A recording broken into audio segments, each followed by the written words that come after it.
Hello guys, welcome to my channel. So today I am going to explain the keywords of the chapter sorting materials into groups. So let's begin. So the number 1 is hard. So what do you understand by hard? So hard means anything which cannot be compressed is called hard.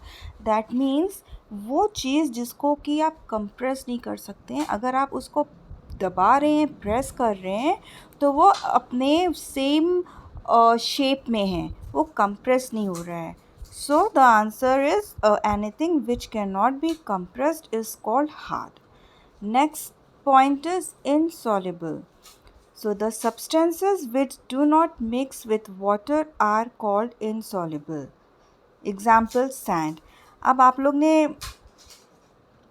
अगर आप ध्यान दें तो हम लोग जब chapter को discuss कर रहे थे तो उसमें हम लोग सॉल्युबल और इनसॉल्युबल सब्सटेंसेस के बारे में पढ़ रहे थे.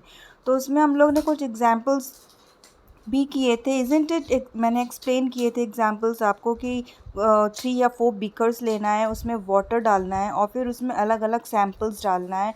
किसी में शुगर डालना है, किसी में सॉल्ट डालना है, किसी में सैंड डालना है, इज़न्ट इट. तो इस तरीके से बुक में था, तो मैंने एक्सप्लेन किया था आप लोग को. तो जो सब्सटेंस जो है आसानी से वाटर में मिक्स हो जा रहा था, तो वो सब्सटेंस हो गया हमारा इनसॉल्युबल.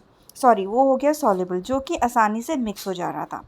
और जो कि वाटर में मिक्स नहीं हो रहा था, वो नीचे सेटल हो जा रहा था या फिर सिंक कर रहा था, तो ऐसे सब्सटेंस को हम क्या बोलते हैं? Insoluble. That means the substance which do not mix with water is called insoluble substances. All right. Next one is lustre. अब लस्टर क्या होता है? What do you understand by lustre? So lustre means shine of the substances. Means वो substance जिसमें कि shining होती है, जो शाइनिंग चीज़ होती है, उसको हम बोलते हैं lustre. All right. So luster means shine of the substances. Next, materials. So the object which we see around us are called materials. So material क्या होता है? जो हमारे आसपास का जो ऑब्जेक्ट होता है, जो हम देख रहे हैं, that are called materials. Okay, so the objects which we see around us are called material. Next one is metals. So what are metals? The material which has shine, good conductor of heat and electricity are called metals. Okay. अब इसमें बोला वो material जो जिसमें कि shine होती है and also they are the good conductor of heat and electricity, which means जिससे आपको बहुत आसानी से वो चीज़ आपको गर्म फील हो सकती है और जिससे हमें बहुत आसानी से इलेक्ट्रिसिटी का शॉक लग सकता है. ऐसी चीज़ों को हम मेटल्स बोलते हैं. ठीक है, जैसे कि iron, steel, aluminium, all these are metals. ठीक है. अब इसमें क्या होता है? हमें इलेक्ट्रिसिटी शॉक आसानी से लग जाता है और साथ ही साथ ये सारी चीज़ें बहुत जल्दी हीट हो जाती हैं. ठीक है. अब तो आप लोग को आ गया समझ में. सो मेटल्स क्या होते हैं? What are metals? The materials which has shine, good conductor of heat and electricity are called metals.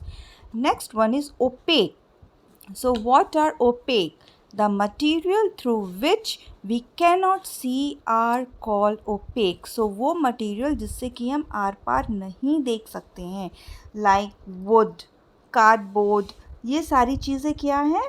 opaque objects है जिससे कि हम आर पार नहीं देख सकते. So the material through which we cannot see are called opaque. Next one is rough. So rough क्या होता है? Anything which has uneven surface is called rough. So जिसका surface स्मूथ नहीं होता है, आप जब उसको हैंड से टच कर रहे हैं तो आपको स्मूथ फीलिंग नहीं आ रही है, आपको रफ़ फीलिंग आ रही है. तो ऐसे मटेरियल को, ऐसे सरफेस को हम बोलते हैं rough surface. All right. So anything which has uneven surface is called rough. All right. Now next, soluble. So what are soluble substances? तो अभी हमने पिछला क्या पढ़ा था, पिछले में क्या पढ़ा था, इनसॉल्युबल सब्सटेंसेस। तो इनसॉल्युबल क्या था, वो सब्सटेंसेस जो कि वाटर में डिसअपियर नहीं होता है, ऐसा सब्सटेंस को हम इनसॉल्युबल बोलते हैं। बट सॉल्युबल सब्सटेंस क्या होता है, जो कि वाटर में ईज़िली डिसअपियर हो जाता है, जैसे कि सॉल्ट हो गया, शुगर हो गया। अब ये सब आप वाटर में मिक्स करेंगे तो ये ईज़िली डिसअपियर हो जाएगा, इज़न्ट इट। तो जब मैं ये आपको लेसन एक्सप्लेन कर रही थी तो क्या आप लोग ने ट्राई किया था इसका एक्सपेरिमेंट, अपने घर में कोशिश की थी करने की?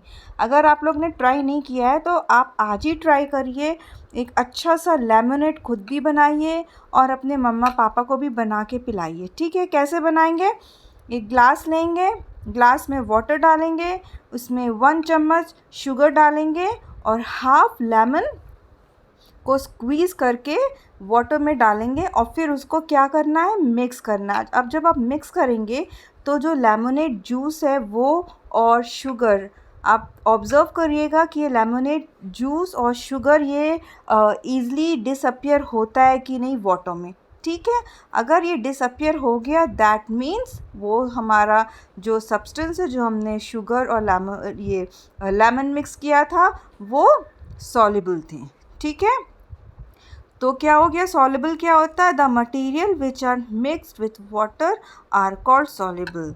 ओके, नेक्स्ट है हमारा ट्रांसल्यूसेंट। अब ट्रांसल्यूसेंट क्या होता है, the material through which we can see but not clearly are called translucent, example butter paper. Okay, so अब ट्रांसलूसेंट, इसमें भी मैंने आपको एक्सप्लेन किया था जब मैं चैप्टर पढ़ा रही थी आप लोग को। तो आपको क्या करना है, बटर पेपर को लेके आप सिंपली लाइट की तरफ देखेंगे, और अगर बटर पेपर नहीं है तो नो प्रॉब्लम, एक नॉर्मल पेपर लीजिएगा, उसमें थोड़ा सा ऑयल लगा दीजिएगा उसमें और उसको स्प्रेड कर दीजिएगा और फिर लाइट की तरफ देखिएगा। अब लाइट की तरफ जब आप देखेंगे तो आपको लाइट दिखाई देगी, आर पार लाइट दिखाई देगी, लेकिन क्लियर नहीं होगा, आपको क्लियरली नहीं दिखाई देगी, थोड़ी सी दिखाई देगी, ठीक है? दैट मीन्स आपको पूरी तरह से क्लियरली नहीं है, पार्शियली विजिबल हो रहा है, पूरा विजिबल नहीं हो रहा है। तो ऐसे चीज़ को हम बोलते हैं कि वो मटेरियल क्या है, हमारा ट्रांसल्यूसेंट है। Okay, so the material through which we can see but not clearly are called translucent. अब ट्रांसपेरेंट क्या होता है, ट्रांसपेरेंट मीन्स जिससे हमें आर पार दिख जा रहा है, ईजिली हम देख सकते हैं। The material through which we can see clearly are called transparent, example glass. अब जैसे ग्लास के विंडो हैं और कबर्ड में ग्लास लगी है तो आपको ईजिली आर पार आप देख सकते हैं, ऑल राइट।